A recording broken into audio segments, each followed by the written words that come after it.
The Valdrian Council had ruled the Andromeda sector for 18,000 cycles, their crystalline ships cutting through space-time with mathematical precision. They had never encountered a species quite like humans, brash, illogical, and apparently immune to the calculated fear that kept lesser civilizations in line. Commander Anna Reeves stood before the holographic projection of the Council's supreme arbiter, her hands clasped behind her back in perfect military posture. The alien's trifold eyes regarded her with what she had learned to recognize as contempt. "You will surrender the Kepler 442 colony within 72 standard hours," the arbiter declared, its translator converting the clicks and whistles into cold, mechanical English. "This system falls within Valdrian jurisdiction as established by the Galactic Concordat of—" "We don't recognize your Concordat," Anna interrupted, her voice steady. "Humanity wasn't invited to that party." The arbiter's chromatic skin shifted to a deeper purple, a sign of irritation that Anna had catalogued during previous negotiations. "Your species has existed in space-faring capacity for barely 200 of your years. We have maintained order for millennia. You are children playing with fusion drives." Anna smiled, though there was no warmth in it. "Then you won't mind if we keep our toys." The transmission ended with a burst of static. Anna turned to find David Chen, the Terran fleet's chief quantum physicist, leaning against the doorframe of her ready room. His dark eyes held a mixture of concern and something else, anticipation perhaps. "They're actually going to do it," David said. "The sensor arrays picked up gravitational anomalies consistent with their dreadnought formations. 67 ships, Anna. 67. "And we have 12. Anna replied, moving to the viewport where the blue-green sphere of Kepler 442 behung in the darkness. 70,000 colonists, families, children who had never seen Earth. 12 ships, David agreed, and one absolutely insane idea.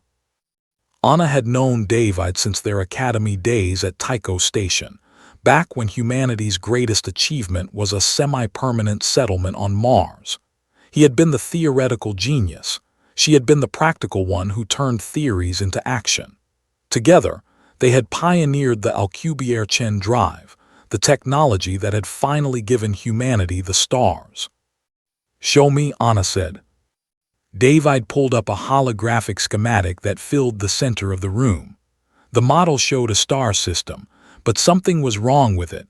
Space itself seemed to fold and twist around a central point.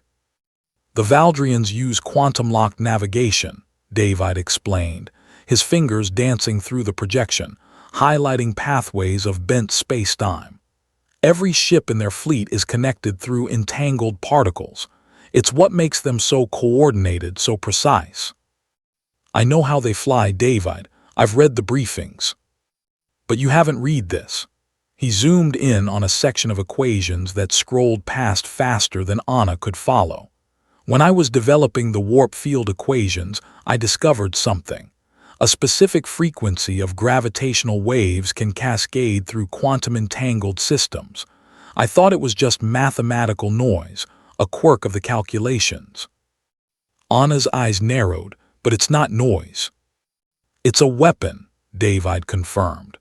"If we generate a gravitational pulse at precisely the right frequency, we can overload their entire navigation network. Every ship linked to the quantum lock would experience simultaneous system failure." "How simultaneous are we talking?"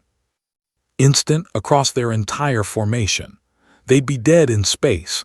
Life support would stay online, but navigation, weapons, shields, all gone." Anna studied the equations, her military mind already racing through tactical implications. "What do we need?" "The entire power output of the colony's fusion reactors channeled through the Alcubierre-Chen drive of the Perseverance." David paused. "And me, manually adjusting the field harmonics in real time. The math has to be perfect, Anna. If I'm off by even a fraction of a percent, the pulse could collapse into a singularity." "A black hole." A very small black hole, David said with a dark smile. But yes, right in the middle of our colony. Anna walked to the viewport, her reflection ghostly against the stars. 70,000 lives depending on mathematics and desperation. It was the human way, she supposed, turning theoretical physics into a loaded gun. How long to set it up? 48 hours if we start now. Anna activated her comm link. This is Commander Reeves to all fleet personnel. Battle stations. We're not running and we're sure as hell not surrendering. The next 48 hours blurred together in a chaos of preparation. Engineers rerouted every available power conduit to the Perseverance, transforming the heavy cruiser into a makeshift gravitational pulse cannon. David worked without sleep, his fingers flying across holographic interfaces as he refined calculations that most humans couldn't even comprehend. Anna spent the time evacuating non-essential personnel from the orbital platforms, drilling the remaining fleet in evasive maneuvers, and trying not to think about all the ways this could go catastrophically wrong. The Valdrian fleet arrived exactly on schedule, precisely 72 hours after the ultimatum. 67 vessels in perfect formation, their crystalline hulls refracting the light of sun into brilliant rainbows, beautiful in a terrible way. "They're hailing us," the communications officer reported. "Put them through." The Supreme Arbiter's image filled the main screen, larger and somehow more menacing than before. "Your time has expired, Commander Reeves. Withdraw your forces or be destroyed. We take no pleasure in eliminating primitive species, but we will not be defied." Anna glanced at David, who stood at the weapons console, his hands hovering over the activation sequence. Sweat beaded on his forehead. He gave her the smallest of nods. "Here's the thing about primitive species," Anna said, her voice carrying across the fleet-wide channel so every human ship could hear. "We don't know when to quit. It's a flaw in our programming." "Then you choose extinction," the Arbiter said. "No," Anna replied. "We choose defiance fire." David's hands moved with the precision of a concert pianist. The Perseverance shuddered as its Alcubierre-Chen drive spun up to configurations it was never designed to achieve. The equations that had taken humanity to the stars now twisted space-time into a weapon. For a heartbeat, nothing seemed to happen. Then the gravitational pulse erupted outward, invisible but devastating.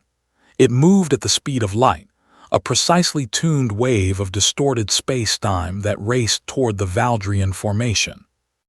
The effect was instantaneous and absolute.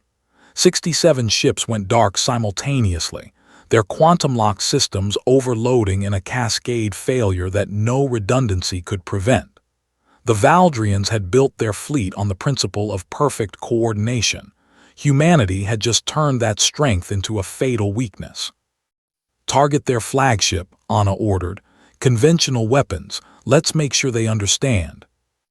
The Perseverance and her sister ships opened fire, kinetic rounds and plasma torpedoes streaking across the void. The Valdrian dreadnought, massive and powerless, could do nothing as its shields failed and its hull cracked open to vacuum. Anna didn't destroy it. That wasn't the point. She crippled it, left it floating, helpless, a monument to the miscalculation of underestimating humanity. "Open a channel to the Arbiter," Anna commanded. The alien's image flickered back onto the screen. Its chromatic skin had gone nearly white, fear, Anna recognized from her research.